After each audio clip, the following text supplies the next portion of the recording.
Hello everyone. आज का ये जो टॉपिक है energy resources, very very important है एग्जामिनेशन पॉइंट ऑफ व्यू से। ऑलवेज इसमें से 2 या 3 क्वेश्चंस आते ही आते हैं और क्वेश्चंस रिपीटेड भी होते हैं, इसलिए हम लोग इसी हिसाब से देखेंगे, एकदम टू द पॉइंट क्वेश्चंस का मतलब देखेंगे। सबसे पहले हम लोग देखते हैं एनर्जी। एनर्जी दैट मीन्स की ऊर्जा। ऊर्जा आपके पास एनर्जी 2 टाइप ऑफ एनर्जी होती है, रिन्यूएबल होती है और नॉन रिन्यूएबल होती है। रिन्यूएबल दैट मीन्स वो जो पुनः नवीन हो सकते हैं उसे आप रिन्यूएबल एनर्जी कहते हो। जो पुनः नवीन नहीं हो सकते हैं उसे आप कहते हो नॉन रिन्यूएबल। ठीक है। किसी को आप जो है वो गैर परंपरागत के नाम से जानते हो, रिन्यूएबल को आप गैर परंपरागत ऊर्जा के नाम से भी जानते हो। दैट मीन्स जो गैर परंपरागत है उसे ही आप नवीकरणीय ऊर्जा के नाम से जानते हो। नॉन रिन्यूएबल आपका कन्वेंशनल भी कहलाता है, दैट मीन्स परंपरागत कहलाता है, यह पुनः नवीन नहीं हो सकता है। आपका क्वेश्चन इसमें आता है कि इनमें से कौन कौन सा है, select answer with the code, जो गैर परंपरागत है यानी नॉन कन्वेंशनल है या फिर रिन्यूएबल है। ठीक है, जो रिन्यूएबल है, पुनः नवीन हो सकता है। अब इसके अंदर आपको ऑप्शन आएगा इंसोलेशन। इंसोलेशन को आप सोलर एनर्जी के नाम से भी जानते हो, सौर ऊर्जा, सोलर एनर्जी। तो सोलर एनर्जी आपका कैसा है, तो सोलर एनर्जी गैर परंपरागत में है, नॉन कन्वेंशनल है, लेकिन नवीकरणीय है, रिन्यूएबल है। दूसरा फिश। फिश को भी ऑलवेज जो है ये क्वेश्चंस अकेले आपका जो है वो 3 टाइम्स आ चुका है यूजीसी नेट में कि यहाँ पर फिश दैट मीन्स की मछली, क्या मछली जो है वो आपका रिन्यूएबल है, तो हाँ, मछलियों को ऑलवेज रिन्यूएबल में ही रखा गया है, तो वेरी वेरी इंपॉर्टेंट में आएगा। दूसरा न्यूक्लियर एनर्जी, फर्टाइल सॉइल यानी कि उर्वर मिट्टी आपकी, बायोमास या बायोगैस, फ्रेश एयर जिसको आप विंड भी कहते हो, ताजी हवा, ताजा पानी, ये सब सब का सब क्या है, तो ये सब के सब आपके रिन्यूएबल हैं। ये सब के सब गैर परंपरागत है और नवीकरणीय है। ध्यान रखिएगा, क्वेश्चंस में आता है ऑलवेज, इस क्वेश्चंस में एक ऑप्शन हमेशा देता है सॉल्ट। अक्सर मैंने देखा है कि इस क्वेश्चन के अंदर सॉल्ट जरूर होता है, नमक जरूर होता है। नमक को हमेशा ये ध्यान रखिएगा कि नमक जो है वो कभी भी रिन्यूएबल नहीं होता है। नमक को हम लोग हमेशा सॉल्ट को जो नॉन रिन्यूएबल के अंडर में डालते हैं, बाकी ये सारी चीजें आपकी आती है। तो 1 से 2 क्वेश्चन तो आपका यहीं पर बनता है, select answer with the code या फिर पेयर के साथ यहाँ पर आता है। अब रिन्यूएबल एनर्जी को हम लोग देखेंगे, वेरी वेरी इंपॉर्टेंट के अंदर आप यहाँ पर रिन्यूएबल एनर्जी को रखेंगे। टोटल अगर आप परसेंटेज देखोगे यहाँ पर, the percentage share of renewable energy sources in the powers productions in India is around. अगर आप भारत में जो है वो गैर परंपरागत या नवीकरणीय ऊर्जा का जो है वो स्रोत देखेंगे या पावर में उसका जो है वो कितना परसेंटेज है, तो यहाँ पर रिन्यूएबल एनर्जी का परसेंटेज इंडिया में 12.45 है। वेरी वेरी इंपॉर्टेंट डालिए, ये क्वेश्चन भी आपका आ चुका है। रिन्यूएबल एनर्जी का सोर्स हमारे पास जो है टोटल पावर प्रोडक्शन में परसेंटेज कितना है, तो टोटल पावर जो है वो प्रोडक्शन में 12.45 है। आपका यहाँ पर क्वेश्चन आया था कि टोटल कितना रिन्यूएबल एनर्जी का परसेंटेज है।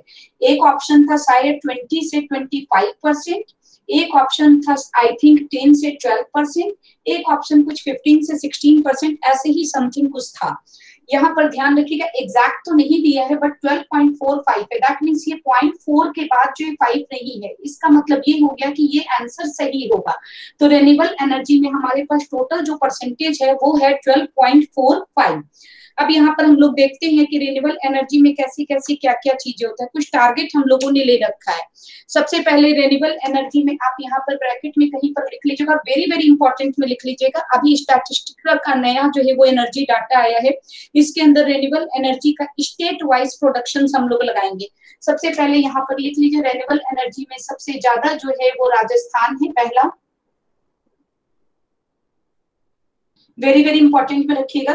टोटल जो है वो रिन्यूएबल एनर्जी या टोटल जो है वो आपका नवीकरणीय ऊर्जा में पहला स्थान किसका है, पहला स्थान है राजस्थान का, दूसरा स्थान आपका गुजरात का है, सेकंड पोजीशन गुजरात का है, थर्ड पोजीशन आपका महाराष्ट्र का है,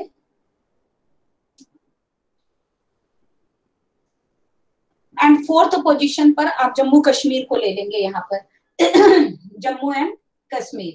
दैट मीन्स की टोटल एनर्जी प्रोडक्शन में, वो भी रेन्यूएबल एनर्जी प्रोडक्शन में first number Rajasthan, second Gujarat, third Maharashtra and fourth Jammu Kashmir को हम लोगों ने यहाँ पर रखा है। अब यहाँ पर आप देखिए कि रेन्यूएबल एनर्जी का हम लोगों ने कुछ परसेंटेज, कुछ जो है टारगेट ले रखा है।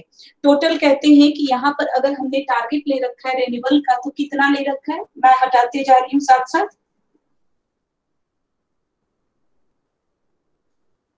दो टारगेट हम लोगों ने लिया है। एक लिया है कि रेन्यूएबल एनर्जी हमारे पास 2022 तक कितना होगा, और एक हमने टारगेट लिया है कि 2030 तक हम कितना जो है वो रिन्यूएबल एनर्जी देंगे, नवीकरणीय एनर्जी देंगे। 2022 तक इसका जो टारगेट है वो 175 gigawatt, 175 gigawatt. Very very important में डालिए, क्वेश्चन ये भी आपका आ चुका है। तो अगर आपसे पूछेगा कि 2022 तक टोटल जो है वो रिन्यूएबल एनर्जी का कितना रखा गया गीगावाट, तो 175 गीगावाट रखा गया है। जबकि 2030 तक जब रखा गया है तो 2030 तक इसका रखा गया है 350 गीगावाट। गीगावाट को जरूर ध्यान रखेंगे। 1000 मेगावाट कन्वर्ट होगा 1 गीगावाट में। अब तक ये क्वेश्चन आपका गीगावाट के अंदर में आ रखा है, अगर मेगावाट में आ जाएगा तो यही आपका 1,75,000 चला जाएगा। ये आपका जो है वो 350 में है, तो ये 3000 चला जाएगा आपका। तो मेगावाट को हमेशा ध्यान रखिएगा, 1000 megawatt is equal to 1 gigawatt. Very very important में डाल दीजिए इन क्वेश्चंस को यहाँ पर। अब हम लोग देखते हैं कि कितना कितना किसको किसको दे रखे हैं हम लोग परसेंटेज वाइज। नॉन रिन्यूएबल में यहाँ पर एक बार देख लीजिए, वो चीजें जो परंपरागत हैं, जो पुनः नवीन नहीं हो सकते हैं, उसके अंदर हमने फोसिल्स फ्यूल्स रखा है, यानी जीवाश्म ईंधन रखा है, लाइक कोल्स वगैरह, कोयला वगैरह, प्राकृतिक गैसों को रखा है, तेल को रखा है और लकड़ी को रखा है। ये नॉन रिन्यूएबल एनर्जी है और ये कन्वेंशनल है, यानी परंपरागत है, लेकिन पुनः नवीन नहीं हो सकती हैं।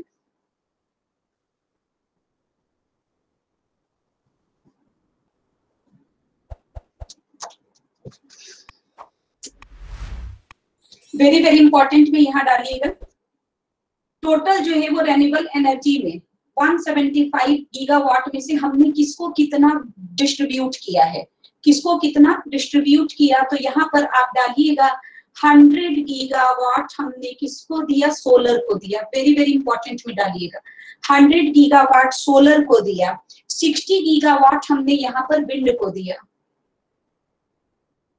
सब गीगावाट में चल रहा है। नेक्स्ट आपका 10 गीगावाट हमने बायोगैस को दिया और 5 गीगावाट हम लोगों ने small hydro electricity power plant को दिया, छोटा, ठीक है, स्मॉल जो है वो आपका हाइड्रो पावर्स वगैरह को। वेरी वेरी इंपॉर्टेंट में ये बात ध्यान रखिएगा, इसमें 10 गीगावाट बायोगैस का क्वेश्चन आ चुका है, चूंकि टारगेटेड है, समझ के टारगेटेड, दैट मींस 2022 तक हमने 175 गीगावाट रखा है। ये 175 को जो है वो अब हम लोग यहाँ पर डिवाइड कर रहे हैं कि 175 टोटल रेन्यूएबल एनर्जी से हम लोगों को अचीव करना है। 175 में से 100 गीगावाट हमने सोलर को दे दिया, 60 गीगावाट हमने विंड को दे दिया, 10 गीगावाट बायोगैस को दे दिया, 5 गीगावाट हमने स्मॉल हाइड्रो पावर प्रोजेक्ट्स वगैरह को दे दिया। यहाँ पर जब यूजीसी का क्वेश्चन आया था एक बार, तो ये क्वेश्चन आपका सरासर गलत था बायोगैस का, क्योंकि उसने गीगावाट में आंसर नहीं देकर मेगावाट कर दिया था। 10 मेगावाट, 10 मेगावाट का कोई मतलब नहीं होता है, क्योंकि 10 मेगावाट को हम गीगावाट में कन्वर्ट कर ही नहीं सकते, जबकि ये ऑप्शन है आपका 10 गीगावाट। तो इसको वेरी वेरी इंपॉर्टेंट में रखिए। ये भी क्वेश्चन आपका आ चुका है 5 गीगावाट का। 100 गीगावाट सोलर क्वेश्चन अब तक नहीं आया है एंड 60 गीगावाट विंड का क्वेश्चन नहीं आया है। बाकी ये नीचे वाले दोनों क्वेश्चंस आ चुके हैं, तो यहाँ वेरी वेरी इंपॉर्टेंट में डालिएगा। 12.45 का परसेंटेज हमारे पास आ चुका है। 2022 का टारगेट नहीं आया है, हमारे पास 2030 का टारगेट आ चुका है। क्लियर है? तो इन सबको वेरी वेरी इंपॉर्टेंट के अंदर में जो है वो डालिएगा, वेरी वेरी इंपॉर्टेंट। ये टारगेटेड है, हम लोगों ने टारगेट लिया। अब अगर आप देखते हो कि एट प्रेजेंट, अगर आप देखोगे कि रेन्यूएबल एनर्जी में परसेंटेज वाइज क्रम से लगाना, एट प्रेजेंट जो अभी अभी कुछ 5-7 दिन पहले जो डाटा आया है, ठीक है, एनर्जी मिनिस्ट्री से जो डाटा आया है उसके अंदर उन लोगों ने दिया है कि टोटल रिन्यूएबल एनर्जी में आप किसे पहला, दूसरा, तीसरा, चौथा पर लगाएंगे। हटा रही हूं मैं यहां से क्वेश्चंस।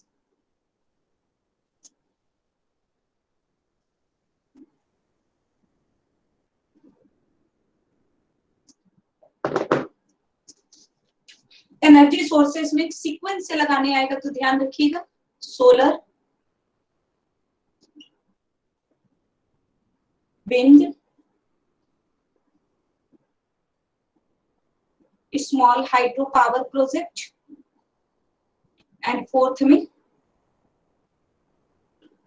बायोमास। ठीक है, फोर्थ में बायोमास।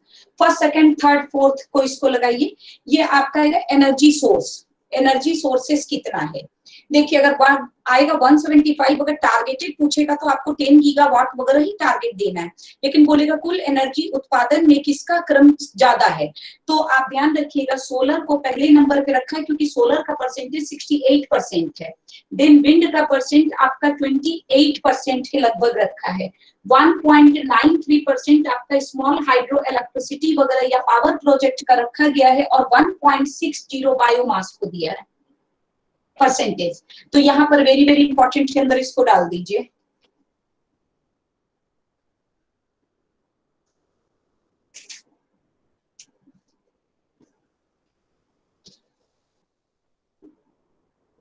हो गया। अब यहाँ पर हम लोग देखते हैं पर कैपिटा रिन्यूएबल एनर्जी जो हमारे पास जो है वो आपका, जिसको हिंदी में कहते हैं गैर परंपरागत और नवीकरणीय जो है वो कहते हैं। उसके अंदर ध्यान रखिएगा पर कैपिटा एनर्जी कंजप्शन में प्रति व्यक्ति जो ऊर्जा की खपत होती है, तो पर कैपिटा एनर्जी कंजप्शन में पहला है आपका रसिया,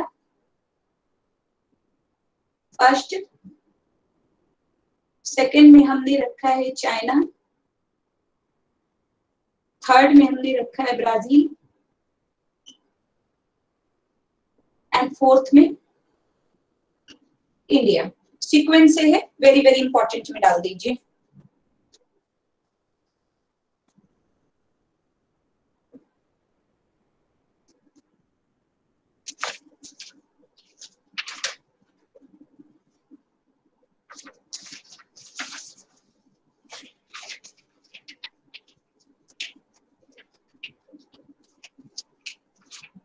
एक वेरी वेरी इंपॉर्टेंट में क्वेश्चन डालिएगा, मिनिस्ट्री से ये क्वेश्चन आपका आया है, एनर्जी से आया है।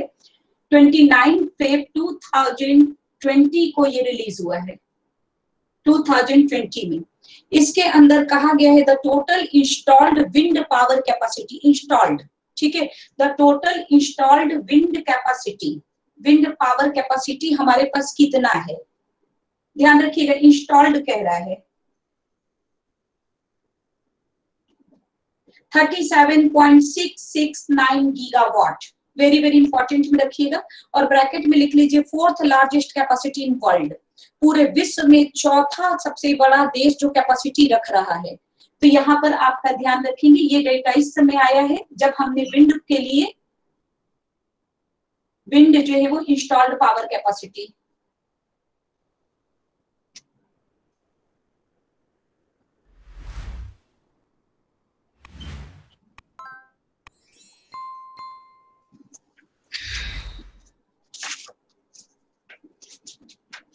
अब यहाँ पर आपका कुछ कुछ क्वेश्चंस आता है, मैच द फॉलोइंग्स के लिए क्वेश्चंस आते हैं, नोट्स को शो किया जाए।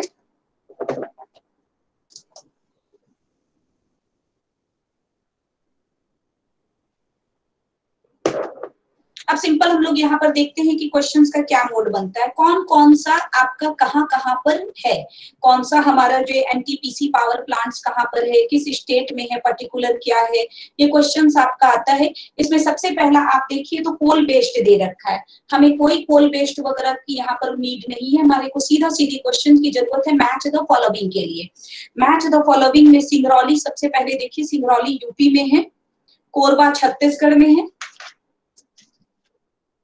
रामागुंडम आंध्र प्रदेश में है, फरक्का वेस्ट बंगाल में है, विंध्याचल एमपी में है, रिहंद यूपी में है, कहलगांव बिहार में, दादरी यूपी में, तलचर जो उड़ीसा में, तांडा यूपी में, सिमहाद्री आंध्र प्रदेश में, बदरपुर हम सब जानते हैं दिल्ली में ही है, और सीपत सेकंड छत्तीसगढ़ में है।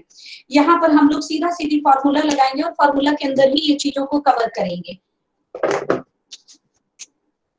मैं फॉर्मूला बता रही हूँ, उसके अंदर में ही चलेंगे।